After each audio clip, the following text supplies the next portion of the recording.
কোরআনে আল্লাহ পাক কি বলেছে দেখি, সূরা কিয়ামার মধ্যে 29 পারা, আয়াহসাবুল ইনসানু আইয়ুতরাকা সুদা, মানুষ কি মনে করেছে আমি এমনি এমনি তাকে ছেড়ে দেব? এত সহজ নয়। কড়াই গন্ডাই হিসাব নেব, হিসাব নেওয়ার পরে যদি ভালো আমি আল্লাহ বুঝি তো ছাড়বো, আর নইলে বলবো দাঁড়া তোর খবর আছে। জ্ঞানী জ্ঞানের হিসাব দাও, ধনী অর্থের হিসাব দাও, যুবক যৌবনের হিসাব দাও। আমি বললাম স্যার 1 নাম্বার হালাল খেতে বলেছেন নবী রাসূলদেরকে। বলছে কোথায়? লিখছেন, শুনে নিন। আল্লাহ বলছেন, আমি বলিনি, কোরআনে আয়াতটা আমি ট্রান্সলেটরের কাজ করছি। ইয়া আইয়ুহার রাসূল কুলু মিনাত তাইয়্যিবাতি ওয়া আমালু সালিহা ইন্নী বিমা তা'মালুনা আলীম। 18 নম্বর পারা 4 নম্বর পৃষ্ঠার 8 নম্বর লাইন, সূরার নাম সূরা মুমিনুনের 51 নম্বর আয়াত। হে রাসূলগণ, ইয়া আইয়ুহার রাসূল, রাসূল নয়, রাসূল হলো এক বচন সিঙ্গুলার, ওর বহু বচন হলো রুসুল প্লুরাল। ইয়া আইয়ুহার রাসূল, হে রাসূলগণ, কুলু মিনাত তাইয়্যিবাতি ওয়া আমালু সালিহা, আপনারা পৃথিবীতে হালাল খাবার খান আর ভালো ভালো কাজগুলো করুন। উনি পট করে আমাকে বললেন, স্যার আমি রাসূলও নয় নবীও নয়। আমি বললাম, স্যার আমিও রাসূলও নয় নবীও নয়। তাহলে 1 নাম্বারটা বাদ, 2 নাম্বারটায় পড়েন কি দেখি আপনি আমি। আচ্ছা, যারা আল্লাহকে বিশ্বাস করে, নবীকে বিশ্বাস করে, ইসলামিক পরিভাষায় তাদেরকে কি বলে? মুমিন। কি বললাম বাবা? মুমিন। তো আপনারা আল্লাহ এবং রাসূলকে বিশ্বাস করেন তো? আরে বলুন না। তাহলে আপনারা মুমিন, আমরা মুমিন। চলুন আমাদেরকে আল্লাহ হালাল খেতে বলেছেন কিনা দেখি দলিল। ইয়া আইয়ুহাল্লাযীনা আমানু কুলু মিন তাইয়্যিবাতি মা রাযাকনাকুম ওয়াশকুরু লিল্লাহি ইন কুনতুম ইয়্যাহু তা'বুদুন। 2 নম্বর পারা 4 নম্বর পৃষ্ঠা 14 নম্বর লাইন, সূরার নাম সূরা বাকারার 172 নম্বর আয়াত। হে ইমানদার বান্দাগণ, কুলু মিন তাইয়্যিবাতি মা রাযাকনাকুম, আমার দেবা হালাল রিজিকগুলো তোমরা ভক্ষণ করো। পট করে উনি বলছেন, স্যার আমি মুমিন নই, আমি মুমিন নই, এটা আপনার জন্য প্রযোজ্য। বললাম থ্যাংক ইউ স্যার। এবার 3 নাম্বারটায় আপনি আছেন কি দেখুন তো। এইটা ভালো করে শুনুন, এইটা বলার জন্য আমি এত কষ্ট করলাম আপনাদেরকে। চলো, আমি বললাম, স্যার আপনি মানব জাতির মধ্যে আছেন কি? বলছে আমি তো মানুষ, আদমের সন্তান, মানব সন্তান আমি। আমি বললাম দেখুন, এই কোরআনে আল্লাহ বলেছেন মানব জাতিকে হালাল খেতে। এখানে হিন্দু, মুসলিম, জৈন, ব্রাহ্মণ, খ্রিস্টান, কুলি, সাঁওতাল, বাগদি, দুলে সকলকে আল্লাহ হালাল খেতে বলেছেন। বলি কি বলছেন? মানব জাতিকে হালাল খেতে বলেছেন? বললাম হ্যাঁ। আমি আয়াতটা ধরুন, আয়াতটা লিখে নিন।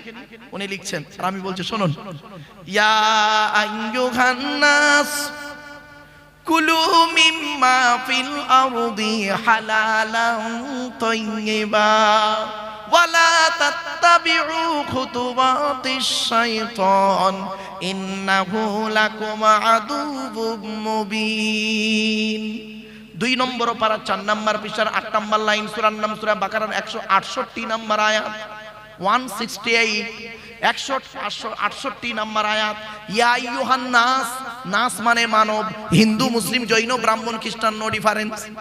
ইয়া আইয়ুহান নাস, হে মানব জাতি, কুলু মিম্মা ফিল আরদি হালালান তাইয়্যিবা, পৃথিবীতে আমার দেওয়া হালাল রিজিকগুলো তোমরা ভক্ষণ করো আর শয়তানের পথকে অনুসরণ করিও না।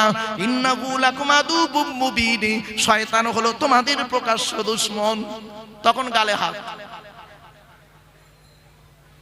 বাপেরা, হালাল খাবার শুধু মুসলমানরা খাবে না, এই কোরআন এসেছে মানব জাতির কল্যাণের জন্য। পৃথিবীতে কেতাব এসেছে কটা শুনে নিন আগে। পৃথিবীতে কেতাব এসেছে মোট 104টা। কত বললাম? কথা বলুন আমার সঙ্গে একটু। 104টা কেতাব এসেছে। 100টা হলো সহিফা, ছোট ছোট চিরকুট, আর 4টা হলো বড় বড়। আমি পরিচয়গুলো দিয়ে নিচ্ছি, শুনে নিন। 100টা সহিফা কাদের উপরে এসেছে, কটা এসেছে শুনে নিন। আদম নবীর উপরে এসেছে 10টা। কটা? 10টা। ইব্রাহিম নবীর উপরে এসেছে 10টা। কটা? কত হলো? 20। শীষ নবীর উপরে এসেছে 30টা। কত হলো? 50। ইদ্রিস নবীর উপরে এসেছে 50টা। 100। এবার 101 নম্বর কিতাবের নাম শুনুন। মুসা বলে একজন নবীর উপরে এসেছে। কিতাবটি 40 দিন ধরে মুসা নবীর উপরে। কিতাবটির নাম হলো তাওরাত। 1000 পারা বা খণ্ড বিশিষ্ট। রমজান মাসের 6 তারিখে একটা। কত হলো? 101। 102 নম্বর কিতাবের নাম শুনুন। জবুর বলে একটা কিতাব দাউদ নবীর উপরে এসেছে। 150 পারা বা খণ্ড। 150 পারা বা খণ্ড। রমজান মাসের 8 তারিখে। 102 নম্বর কিতাব। 103 নম্বর কিতাবের নাম কি? ইনজিল। ঈসা নবীর উপরে এসেছে 27 পারা। কত কত কত? 27 পারা বিশিষ্ট ঈসা নবীর উপরে এসেছে রমজান মাসের 18 তারিখে। কত হলো? 103। 104 নম্বর কিতাবের নাম আমার হাতেই আছে। কিতাবটির নাম হলো কোরআনুল মাজিদ। হযরত মুহাম্মদ সাল্লাল্লাহু আলাইহি সাল্লামের উপরে 30 পারা বা খণ্ড বিশিষ্ট। 610 খ্রিস্টাব্দে 1 ফেব্রুয়ারি সোমবার। কত বললাম? 610 খ্রিস্টাব্দে 1 ফেব্রুয়ারি সোমবার। আজ বাড়ি যাবেন। আজকে তারিখটা কত আছে হুজুর? আজ তারিখটা কত? ও 26শে জানুয়ারি। আমিও স্কুলে পতাকা তুলেছি, খেয়াল নেই। যাই হোক, মানে মাইন্ডেড অন্যদিকে হয়ে গেছিল। চলুন তো বাড়িতে গিয়ে আজকে লিখবেন 26/1/2026। বারটা লিখবেন সোমবার। আর নিচেই লিখবেন 1-2-610 সোমবার। মাইনাস প্লাস করবেন, কতদিন আগে কোরআন নাজিল হয়েছে পেয়ে যাবেন। এ কোরআন রমজান মাসে। কোরআনের পরিচয়টা একটু দিই। কোরআন আল্লাহর তরফ থেকে জিবরাইলের মাধ্যমে হযরত মুহাম্মদ সাল্লাল্লাহু আলাইহি ওয়াসাল্লামের উপরে আরবের মক্কা নগরীর নিকটবর্তী একটি গুয়াটির নাম হলো হেরা। হেরা নামক গুয়াতে 610 খ্রিস্টাব্দে 1 ফেব্রুয়ারি সোমবার কোরআনের প্রথম আয়াত নাজিল হলো। ইকরা, রিড, পড়ো পড়ো পড়ো। এই কোরআনের ভিতরে কি আছে? 30টা পারা, 540টা রুকু, 114টা সূরা, 14 থেকে 15 খানা সাজদা, 7টা মানজিল, 8 থেকে 12 খানা সাক্তা, 6666টা আয়াত। কেউ বলেছেন 6236টা আয়াত, 3,23,215টা অক্ষর। এ কোরআন 22 বছর 9 মাস 14 দিন, কম বেশি 23 বছর ধরে কোন ঘটনাকে কেন্দ্র করে, কোন ব্যক্তিকে কেন্দ্র করে, কোন বস্তুকে কেন্দ্র করে, কোন জায়গাকে কেন্দ্র করে কোরআনের আয়াতগুলো নাজিল হয়েছে। 6000 আয়াত নাজিল হয়েছে। 12,000 জায়গায় নাজিল হয়েছে। কত জায়গায়? কটা জায়গার নাম জানেন? ওই সূরার প্রথমে মাক্কি আর মাদানিয়া লেখা আছে, ওটাই মনে করেছে। 12,000 জায়গায় নাজিল হয়েছে। আমি 2-4টে নাজিলের আয়াতে বলবো, বাপ হাতে টাইম আছে কি তো জানি না। চলো এবার আসছি। 104টা কিতাবের পরিচয় দিলাম বাবা। এবার আসছি যিনি পৃথিবীতে পাঠিয়েছেন, তিনি আমাদের সৃষ্টিকর্তা। আল্লাহর পরিচয়টা কি? আল্লাহর পরিচয় হলো 4টে। কটা কটা কটা? প্লিজ অ্যাটেনশন এদিকে। আল্লাহর পরিচয় হলো 4টে। কি কি? 1 নাম্বার আল্লাহ নিজেই বললেন, কুল, নবী তুমি বলো, হুয়াল্লাহু আহাদ, সে আল্লাহ হলেন একক। 2 নাম্বার আল্লাহুস সামাদ, আল্লাহ হলেন অমুখপেক্ষী। আল্লাহ কারোর মুখপেক্ষী নন, সারা পৃথিবী তার মুখপেক্ষী। 3 নাম্বার লাম ইয়ালিদ ওয়া লাম ইউলাদ, আল্লাহ কাউকে জন্ম দেয়নি, আল্লাহ কেউ জন্ম দেয়নি। 4 নাম্বার ওয়ালাম ইয়াকুল্লাহু কুফুয়ান আহাদ, আল্লাহর সমকক্ষ কেউই নেই। এই হলো আল্লাহর 4টে পরিচয়। এবার আসছি, এই যে সূরাটি আমি পড়লাম, এই সূরাটি আপনাদের অনেকের মুখস্থ নেই। আর ভাই বলুন না, একটু কথা বলুন না। আছে তো? আমি আবার পড়লাম কি করতে? 4টে কারণ। 1 নাম্বার, এই সূরাটি যে আল্লাহর পরিচয় সেটা জানিয়ে দিলাম। নাম্বার 2, এই সূরাটি আরবি ভাষায় বাংলায় ট্রান্সলেট করে বলে দিলাম। নাম্বার 3, এই সূরাটির মধ্যে 4টে ধর্ম বেরিয়েছে, মুশরিক, ইহুদি, ইসলাম আর খ্রিস্টান। বাড়ি থেকে ভাববেন। 4 নাম্বার পয়েন্ট, আল্লাহর নবী বলেছেন, কোন ব্যক্তি যদি কুল হুয়াল্লাহ সূরা 3 বার পাঠ করে, কবার কুল হুয়াল্লাহ সূরা যদি 3 বার কোন ব্যক্তি পাঠ করে, ওই ব্যক্তির আমলনামায় 1 খতম কোরআন শরীফ পড়ার সওয়াব আল্লাহ লিখে দেবে। আল্লাহ রাসূল একদিন ফজরের নামাজ পড়ে দাঁড়িয়ে আছেন। একজন সাহাবী এসে বলছেন, ইয়া রাসূলুল্লাহ, আমি কোরআনকে অত্যন্ত ভালোবাসি। আল্লাহর নবী বললেন, আলহামদুলিল্লাহ। তারপরে সাহাবীটি বলছেন, ইয়া রাসূলুল্লাহ, কোরআনের ভিতর থেকে একটা সূরাকে আমি খুব ভালোবাসি এবং প্রতিদিন না পড়ে ঘুমাই না। নবীজি বললেন, সূরাটির নাম কি? রাসূলুল্লাহর সাহাবী বললেন, সূরাটির নাম হলো কুল হুয়াল্লাহ সূরা। আল্লাহ রাসূল বললেন, ও আমার সাহাবী, এই কুল হুয়াল্লাহ সূরা আমল করার কারণে আল্লাহ রাব্বুল আলামিন নাজাতের ওসিলা করে দেবে। কোথায় আছেন আপনি? এই কুল হুয়াল্লাহ সূরার আলোচনা এত ব্যাপক আলোচনা, ওদিকে গেলাম না, চলুন এরপরে আসছি। আল্লাহ আমাদের সৃষ্টি করেছেন। আল্লাহ বলছেন, তো দেহের মধ্যে চারটে জিনিস দিয়েছি গুরুত্বপূর্ণ। মুরব্বীদের বলছি, বাবাজিরা হাতে ধরে বলে যাচ্ছি, বাড়িতে গিয়ে দেহের মধ্যে চারটে জিনিসকে যত্ন করবেন আজকে। চারটের একটা খারাপ হলে কি হিন্দু কি মুসলিম মারা যাবেন। এক নাম্বার ব্রেন। ব্রেন আল্লাহ বলে, তোর ব্রেন দিয়েছি, ভালো চিন্তা কর, লোকের গোঁজা মারিসনি, লোকের গোঁজা মারা চিন্তা করিসনি, ভালো চিন্তা কর। আমরা ভালো চিন্তা করিনি, খারাপ চিন্তাতেই ব্যস্ত। দুই নাম্বার হার্ট, তিন নাম্বার লিভার, চার নাম্বার কিডনি। আল্লাহ বলে, দুটো কিডনি দিয়েছি, একটা যদি খারাপ হয়ে যায় আর একটা দিয়ে কাজ চালিয়ে দিবি, আর দুটোই যদি খারাপ হয়ে যায় বাঁচার আশা ছেড়ে দিবি। এরপরে আল্লাহ বলছেন, তো দেহের মধ্যে আমি 9টা ছিদ্র দিয়েছি। আমাদের দেহের মধ্যে মোট 9টা ছিদ্র আছে। 9টা ছিদ্র কি কি ভালো করে দেখে নিন। 2 চোখ, 2 নাক, 2 কান, একটা গাল, সামনে পেছনে, এই 9টা ছিদ্র। এই 9টা ছিদ্রের যে কোনো একটা ছিদ্রের মাধ্যমে আল্লাহ পাক ফেরেশতার দ্বারাই আত্মা বের করে নেয়। বাড়িতে গিয়ে দেখবেন কত লোক মারা গেছে আপনাদের গ্রামে, কি হিন্দু কি মুসলিম। লোকটা মারা গেছে, গিয়ে দেখবেন লোকটা মরে গেছে, পেশাব ফিরে ফেলেছে। বুঝে নেবেন আত্মাটা আল্লাহ ওর পেশাবের রাস্তা দিয়ে বের করেছে। লোকটা মরে গেছে, পায়খানা ফিরে ফেলেছে, বুঝে নেবেন আল্লাহ আত্মাটা ওর পায়খানা রাস্তা দিয়ে বের করেছে। লোকটা মরে গেছে, চোখটা চেয়ে আছে। লোকটা মরে গেছে, গালটা হাঁ করে আছে। লোকটা মরে গেছে, ঘাটটা বেঁকে আছে, হাতটা খিঁচে আছে। আবার দেখবেন লোকটা মরে গেছে, দেখলে মনে হবে লোকটা ঘুমিয়ে আছে। কিভাবে মরতে চান? ঈমান নিয়ে যদি কবরে যেতে চান, দয়া করে কোরআন হাদিস ইজমা কিয়াসের কিছু কথা শুনে প্র্যাকটিক্যাল করে আমল করে বাড়ি যান। ইসলামে দুটো জিনিস আছে, একটার নাম থিওরি, একটার নাম প্র্যাকটিক্যাল। ইসলামে থিওরিটার নাম হলো কোরআন, আর প্র্যাকটিক্যালটার নাম হলো মুহাম্মদ সাল্লাল্লাহু আলাইহি ওয়াসাল্লাম। আচ্ছা বাপেরা, আমরা এখন যদি অজানা কোনো দেশে যেতে চাই, অজানা দেশে যেতে গেলে, সেই দেশে চলতে গেলে, ফিরতে গেলে, ঘুরতে গেলে দুটো জিনিস লাগবে। সেই দেশের একটা গাইড বুক লাগবে, আর সেই দেশের একটা গাইডার লাগবে। ঠিক না বেঠিক? আল্লাহ বলছেন 14 নম্বর পারা 14 নম্বর পিছা 12 নম্বর লাইন, সূরার নাম সূরা নাহলের মধ্যে আল্লাহ বললেন, আল্লাহু আখরাজাকুম মিন বুতুনি উম্মাহাতিকুম লা তা'লামুনা শাইয়া ওয়া জা'আলা লাকুমুস সামআ ওয়াল আবসারা ওয়াল আফইদা লাআল্লাকুম তাশকুরুন। আল্লাহ পাক বলছেন, আমি তোদেরকে তোদের মায়ের পেটের ভিতর থেকে বের করেছি। লা তা'লামুনা শাইয়া, পৃথিবীর কোনো ভাষাই তুই জানতে কিনা। ওয়া জা'আলা লাকুমুস সামআ, শোনার জন্য কান দান করেছি। ওয়াল আবসারা, দেখার জন্য চোখ দান করেছি। ওয়াল আফইদা, বোঝার জন্য হৃদয় দান করেছি। কেন? আমার শুকরিয়া আদায় করবি। ছোট্ট একটা উদাহরণ দিচ্ছি। আল্লাহ বলছেন, বান্দা একবার লক্ষ্য করে দেখ, মায়ের পেটের ভিতরে আমরা ছিলাম 10 মাস 10 দিন। এ পরিবেশ আমরা জানতাম না। পৃথিবীর মুখ যেদিন দেখলাম, আল্লাহ বলছে, শোন, এই পৃথিবীর পরিবেশে চলার জন্য পৃথিবীতে দুটো জিনিস দিয়ে পাঠিয়েছি। একটা গাইড বুক দিয়েছি, একটা গাইডার দিয়েছি। গাইড বুকটার নাম হলো দি হলি কোরআন, আর গাইডারটার নাম হলো মুহাম্মদ সাল্লাল্লাহু আলাইহি সাল্লাম। আমরা গাইড বুকটাকেও ফলো করিনি, আর গাইডারটাকেও ফলো করিনি। এই গাইড বুক আর গাইডারটা ছেড়ে দিয়ে তৃতীয় কোনো ব্যক্তির অনুসরণ করতে চলেছি, তো আমরা তো বিপদে পড়বই। আল্লাহর নবী বলেই গিয়েছিলেন, তারাকতু ফীকুম আমরাইনি লাম তাদিল্লু মা তামাসসাকতুম বিহিমা কিতাবাল্লাহি ওয়া সুন্নাত রাসূলিহি। আমি মুহাম্মদ সাল্লাল্লাহু আলাইহি ওয়াসাল্লাম তোদের ছেড়ে চলে যাচ্ছি।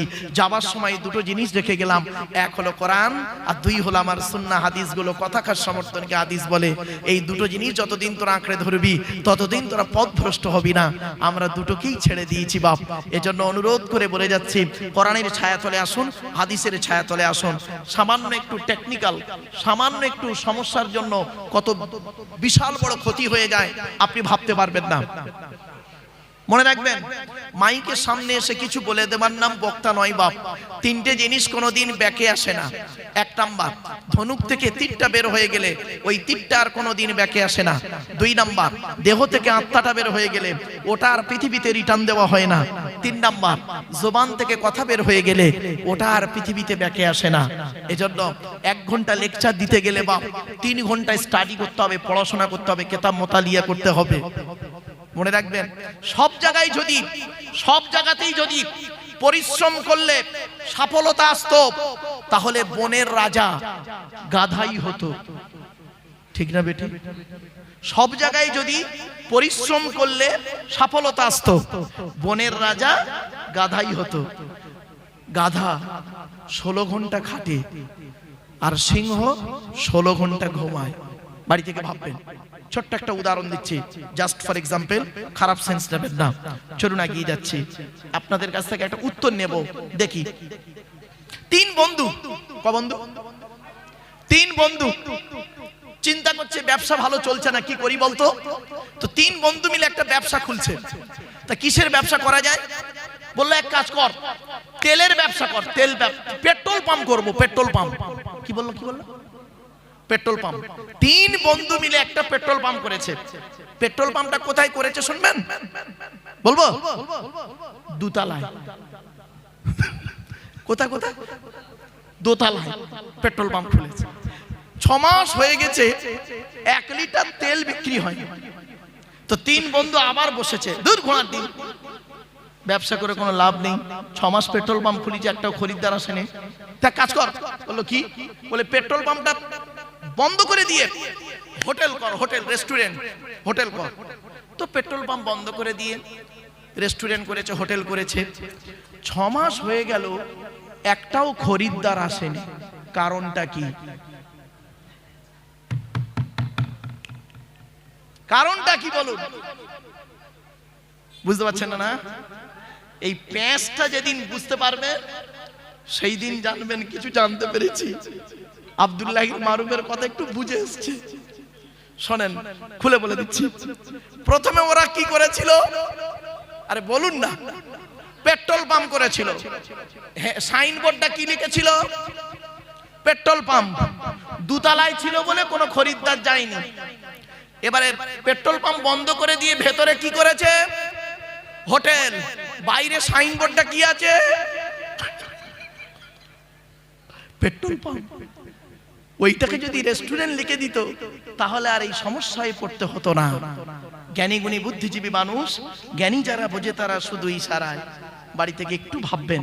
চলুন, আমরা এমন মানুষ না, আমরা এমন মানুষ, রাগ করবেন না, আমরা এমন মানুষ, কিরকম মানুষ দেখবেন, নিজের পাপের বাটখারা দিয়ে অন্যের পাপ ওজন করি। ঠিক না বেটি? বাটখারা বোঝে ভাই? নিজের পাপের বাটখারা দিয়ে নিজের পাপ কোনোদিন ওজন করিনি, অন্যের পাপ ওজন করি। আমরা এমন মানুষ। আমরা এমন মানুষ না, দুধওয়ালা লোকের বাড়ি বাড়ি যায়, দুধ কিনে সহজে কেউ খেতে চায় না। মদওয়ালা দোকান দিয়ে বসিরহাটে বসে আছে, ও মোটর সাইকেলে তেল পুড়িয়ে মদ কিনে খেয়ে মারামারি করে রোজার মাসে হাজি সাহেবের বেটা লখাবে চুপ মেরে বসে আছে। দুধওয়ালা কোথায় গিয়েছিল? বলুন বলুন বলুন। ওর বাড়ি গিয়েছিল, খাইনি। আমরা এমন মানুষ না, দুধওয়ালাকে বলি, এই দুধে পানি দিসনি তো, আর মদে পানি ঢেলে খায়। আমরা এমন মানুষ না, 100 টাকার চোরকে 100 টাকার চোরকে গাছে বেঁধে মারি, 1000 কোটি টাকার চোরকে স্টেজে তুলে ফুলের তোড়া দিয়ে সংবর্ধনা দিয়ে স্যালুট জানাই। ঠিক না বেটি? আমরা এমন মানুষ না, চালনি বোঝেন? চালনি, হুজুর কি বলেন ভাই? ওই আটা চালে কি বলেন? হ্যাঁ, চালনি। চালনি। আচ্ছা, চালনির পিছনে ছিদ্র কটা? আরে বলুন না, একটু কথা বলুন না। অগণিত ছিদ্র। আর সূচের পিছনে ছিদ্র কটা? একটা। তো চালনি একদিন সূচকে বলছে, কে বলছে? চালনি কাকে বলছে? সূঁচকে বলছে, এই তোর পিছনে ছিদ্র কেন রে? তা সূঁচ কি উত্তর দেবে? বুঝতে পারিনি না? চালনি সূঁচকে বলছে তোর পিছনে ছিদ্র কেন? তা সূঁচ কি উত্তর দেবে? আমার তো একটা আর তোর হাজারটা। ছোট্ট একটা উদাহরণ দিচ্ছি। একটা আঙুল আপনাদের দিকে লাগিয়ে আমি বললাম আপনি চিটিংবাজ, সরি ক্ষমা চেয়ে নিলাম। একটা আঙুল আপনার দিকে লাগিয়ে বললাম আপনি চিটিংবাজ। কটা আঙুল আপনার দিকে আছে? একটা। আর আমার নিজের দিকে কটা আঙুল? তিনটে। টিবিল চিটিংবাজ। পৃথিবীর সব থেকে কঠিন কাজ কি জানেন?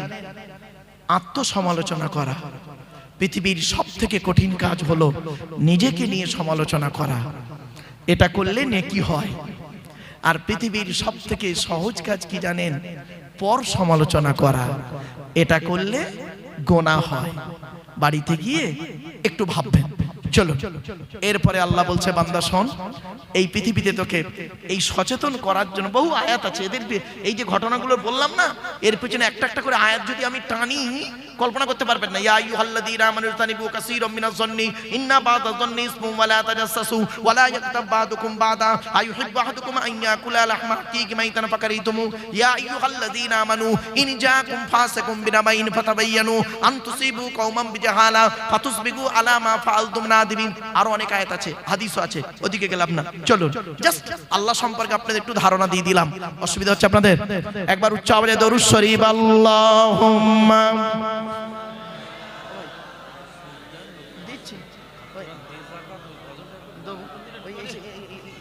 কাগজ আছে, হ্যান্ডবিল আছে আপনাদের? হ্যান্ডবিল লিফলেট আছে কেন? লিফলেট হ্যান্ডবিল কি গাছা গাছা আজিয়া হিফজুল কোরআন এই অত বড় বলতে পারবো না, সংক্ষেপে। আপনারা এসেছেন মাদ্রাসা জলসায়, তাই তো? আরে ভাই বলুন না, একটু কথা বলুন না। আচ্ছা, এই মাদ্রাসা সংক্রান্ত দু লাইন ছড়া বলবো আপনাদের। বলবো কি বলুন? তাহলে বলবো, না বলবো নি? বলবো। একবার তাকবীর দেন, নারায়ে তাকবীর, নারায়ে তাকবীর। গাছা আজিজিয়া মাদ্রাসা, নারায়ে তাকবীর। ধন্য গো ধন্য তুমি আজিজিয়া মাদ্রাসা, তোমারে বুকে শিখেছে সবাই আল কোরআনের পাক ভাষা। নারায়ে তাকবীর। ধন্য গো ধন্য তুমি আজিজিয়া মাদ্রাসা, তোমারে বুকে শিখেছে সবাই আল কোরআনের পাক ভাষা। ছোট ছোট ছেলে মেয়ে বুকে কিতাব লইয়া সাজ সকালে আসছে তারা, তোমায় তারা জানিয়া। ও মুসলমান নর নারী, শান্তি যদি পেতে চাও আজিজিয়ার মাদ্রাসাতে ছেলে মেয়ে পড়তে দাও। কেন? কবর আযাব হবে যখন তোমার আমার উপরে, ছেলে মেয়ে পড়বে কোরআন শান্তি পাবে কবরে। মৌতেরি কষ্ট কঠিন শুনে রেখো মুসলমান, কোরআন শরীফ পড়লে পাশে জাকান্দানি হয় আসান।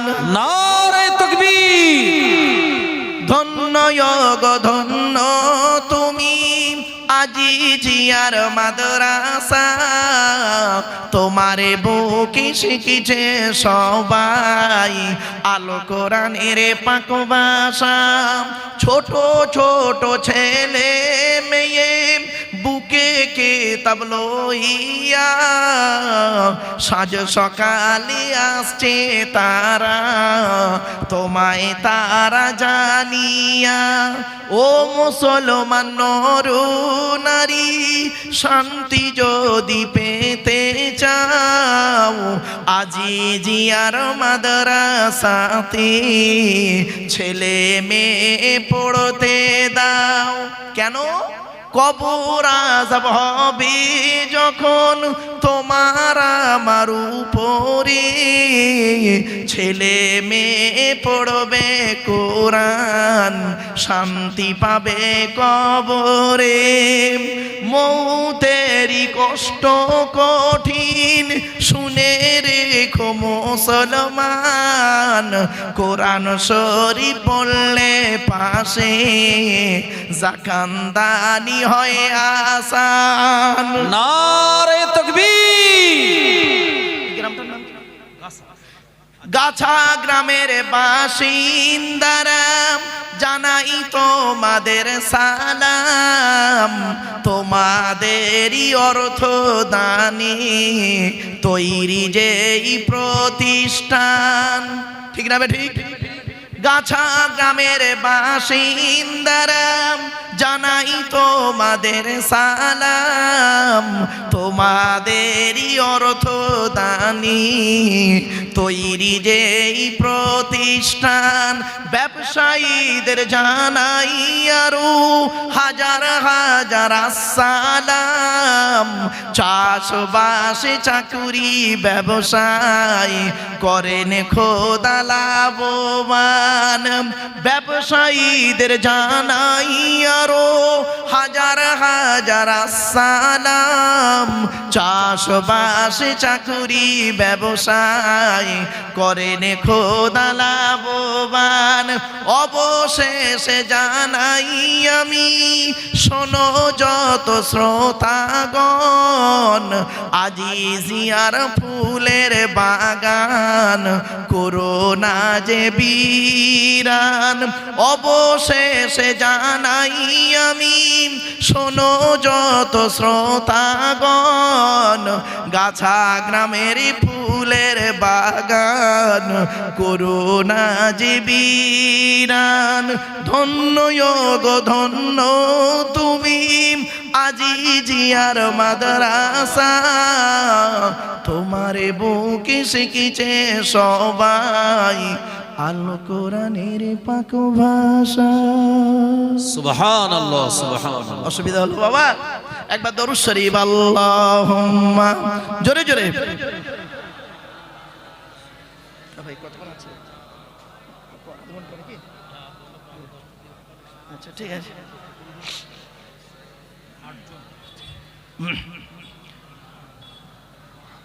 আমার বাপেরা, মাদ্রাসা কার ঘর? যা নবীর ঘর। মাদ্রাসা কার ঘর? নবীর ঘর। এখন চলুন নবীর ঘর তো নবীর পরিচয়টা জেনে নিন। নবীর পরিচয় কি শুনে নিন। নবীদের পরিচয়, শুধু নবীর নয়, নবীদের। নবীদের পরিচয় হলো তিনটে। কটা বাপ কটা কটা তাড়াতাড়ি বলুন। তিনটে। কি কি? এক নাম্বার, যিনি নবী হবেন তার উপরে আল্লাহর তরফ থেকে ওহী নাযিল হতে হবে। দুই নাম্বার, যিনি নবী হবেন তার দ্বারাই অলৌকিক ঘটনা ঘটতে হবে, একটা হোক বা 50টা হোক। পৃথিবীতে যত নবী এসেছেন প্রত্যেক নবীর মাধ্যমে আল্লাহ পাক 1 থেকে 50টার ভিতরে মুজিজা দিয়েছেন। আমার নবী বিশ্ব নবী কুল কায়নাতের রাসূল রাহমাতুল লিল আলামিন মুহাম্মদ সাল্লাল্লাহু আলাইহি সাল্লামের মাধ্যমে আল্লাহ পাক পৃথিবীতে 1000-এরও বেশি মুজিজা দিয়েছেন। কি ভাবছেন? এর মধ্যে 1000 মুজিজা কটা জানেন আপনি? হাতে সময় থাকলে একটা বলবো ইনশাআল্লাহ। মৌমাছির ঘটনা খালি একটু মাথায় রেখে দেবেন, যদি আমি ভুলে যাই মনে করিয়ে দেবেন। এরপরে আসছে যিনি নবী হবেন তার চরিত্র উত্তম হতে হবে। এই তিনটে শর্ত থাকতে হবে নবী হতে গেলে। তো আসুন, আমরা যে নবীর উম্মত তার নাম হলো মুহাম্মদ সাল্লাল্লাহু আলাইহি ওয়াসাল্লাম, তাই তো নাকি? আচ্ছা, মুহাম্মদ সাল্লাল্লাহু আলাইহি ওয়াসাল্লাম যে আমরা তার উম্মত, এখন তার পরিচয়টা আপনারা জেনে নিন। চলো, মুহাম্মদ সাল্লাল্লাহু আলাইহি ওয়াসাল্লাম তিনি কোন বংশে জন্মগ্রহণ করেছেন? কুরাইশ বংশে। কার নাম কুরাইশ? চলুন আমি বলে দিচ্ছি, তবে সুবহানাল্লাহটা একটু দয়া করে জোরে বলতে হবে, পারবেন তো? হ্যাঁ চলুন। কোন বংশ বললেন? মুহাম্মাদের বাপের নাম আব্দুল্লাহ, আব্দুল্লাহর বাপের নাম আব্দুল মুত্তালিব, আব্দুল মুত্তালিবের বাপের নাম আব্দে মান্নাফ, আব্দে মান্নাফের বাপের নাম হাশেম, হাশেমের বাপের নাম কুসাই, কুসাইয়ের বাপের নাম কিলাব, কিলাবের বাপের নাম মুররা, মুরার বাপের নাম লুবাই, লুবাইয়ের বাপের নাম কাব, কাবের বাপের নাম গালিব, গালিবের বাপের নাম ফিগির, ফিগির থেকে কুরাইশি বংশ এসেছে। নবীর বাপের নাম আব্দুল্লাহ, মায়ের নাম আমিনা, দাদার নাম আব্দুল মুত্তালিব, দাদির নামটা কি? নেতিলা বিনতে খব্বাব ব্র্যাকেটে ফতেমা, কেউ বলেছেন সামিরা। নবীর নানার নাম হলো আব্দুল ওয়াহাব জুহুরি, নবীর নানির নাম হলো বারিনা বা বাররা, নবীর দুধমার নাম হলো হালিমা, নবীর দুধ বাপের নাম হলো হারেস, নবীর দুধ ভাইয়ের নাম আব্দুল্লাহ, নবীর বাপের নাম আব্দুল্লাহ, নবীর দুধ ভাইয়ের নাম আব্দুল্লাহ, দুটো জন এক করে ফেলবেন না। নবীর জন্ম 570 খ্রিস্টাব্দে, ইংরেজি কি মাস ছিল? 29শে আগস্ট। আল্লাহ নবীর জন্ম হলো 570 খ্রিস্টাব্দের 29শে আগস্ট, আর নবীর আকিকা হয়েছিল 5ই সেপ্টেম্বর। কত কত কত 570 খ্রিস্টাব্দের সেপ্টেম্বর মাসের 5 তারিখে নবীর আকিকা হয়েছিল। শুনে নিন, 570 খ্রিস্টাব্দের 29শে আগস্ট, আরবি মাস ছিল রবিউল আউয়াল মাস 12 তারিখ, মতান্তরী 9 তারিখ, সোমবার শোভেসা থেকে সময় আরবের মক্কা নগরী কুরাইশ বংশে নবীর জন্ম। নবীর বাপেরা হলো 10 ভাই, নবীর মায়েরা হলো 19 বোন। নবীর 9টা চাচা, কটা কটা কটা? নবীর 9টা চাচা, 18টা খালা, 6টা ফুপু, 7টা ছেলে মেয়ে। বাপেরা, আপনি নবী নবী করে করেন, আইলাম মুহাম্মদ সাল্লাল্লাহু আলাইহি ওয়াসাল্লাম বলেন, কিন্তু মুহাম্মদ সাল্লাল্লাহু আলাইহি ওয়াসাল্লামের বায়োডাটাটাই আপনি জানলেন না। চলুন, নবীর কটা চাচা, কটা চাচা? জোরে বলুন। 9টা চাচার নাম কি? বড় চাচার নাম হারেস, কি বললাম? হারেস, জুবায়ের, মুকাইয়িম, ফাইদাক, জাইদাক, আবুল আহাব, হামজা, আব্বাস, আবু তালেব। নবীর বাপ হলো আব্দুল্লাহ। কই আবু জাহালের নাম তো এখানে নেই। এই রে, তাহলে আবু জাহাল নবীর চাচা নয়। আমার বাপেরা ভুল বুঝবেন না আমাকে, বাস্তব কথাটাই বললাম। হয়তো শুনতে আপনাদের কেমন লাগবে, বাজারে কিছু আরবি বাক্য বাজারে হাদিস বলে চালানো হয়। আরবি বাক্য হাদিস নয়, কিন্তু বাজারে হাদিস বলে চালানো হয়। একটা বলবো, আর বলবো কি বলুন? এই দেখেন, অনেক সময় আমরা শুনে থাকি আল্লাহর নবী বলেছেন, আল্লাহর নবী বলেছেন as-salatu মিরাজুল মুমিনিন। নবী নাকি বলেছেন নামাজ আমার মেরাজ শরীফ। এটা কোনো হাদিসই নয়, এটা হাদিস নয়। as-salatu মিরাজুল মুমিনিন, এটা হাদিস নয় বাবা। বিজ্ঞ হাদিস বিশারদ যারা আছে তাদেরকে জিজ্ঞাসা করবেন, হুজুর এই হাদিসটা কি হাদিস? as-salatu মিরাজুল মুমিনিন। কিন্তু আমরা হাদিস বলে চালাই, সুবহানাল্লাহ, তেজ বেড়ে যায়। এজন্য বাবা আগেতেই বলেছিলাম, কথাটা মনে পড়ছে? প্রথমেই কথাই বলেছিলাম, আর উইথড্র মানে রিভাইজ করলাম না।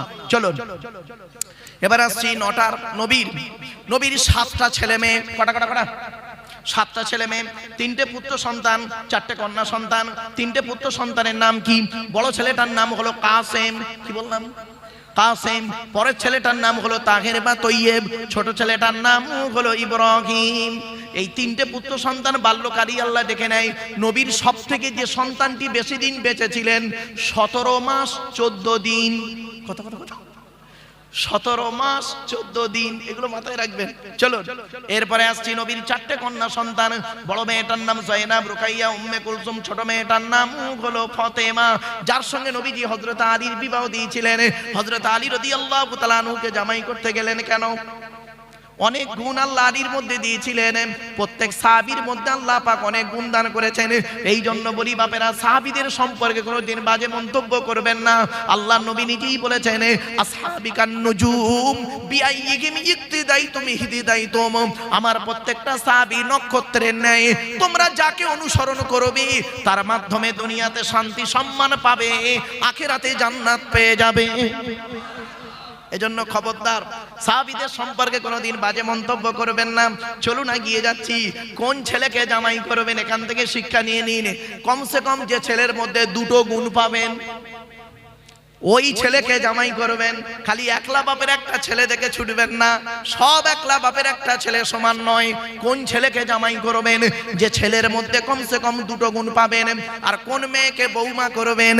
খালি সাদা চামড়া দেখে ছুটবেন না, সব সাদা চামড়ার মেয়ে ভালো নয়। বাংলায় একটা কথা আছে জানবেন, নদীর জল ঘোলা ভালো, জাতের মেয়ে কালো ভালো। কি বললাম?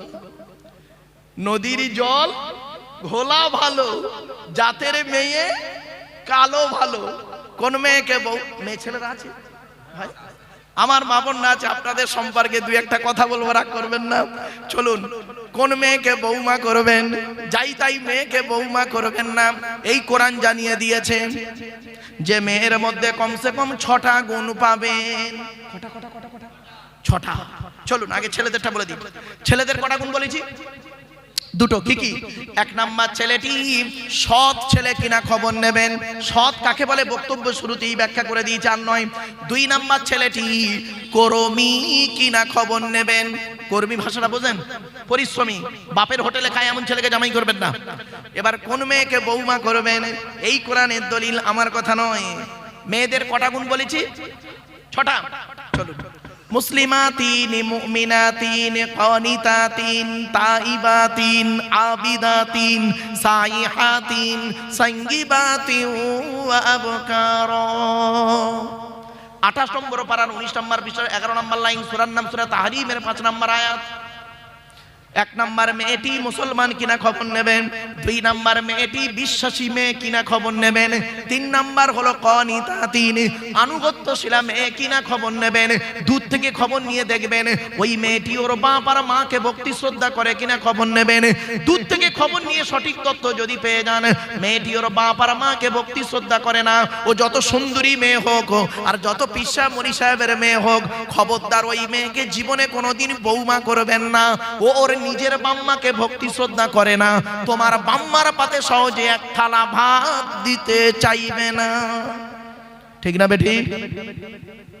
বেশিরভাগ মেয়েদের সংসার নষ্ট হয় মেয়ের মায়ের কান ভাঙানিতে। যে মেয়ের মা যত বেশি চালাক, ওই মেয়ের কপালে তত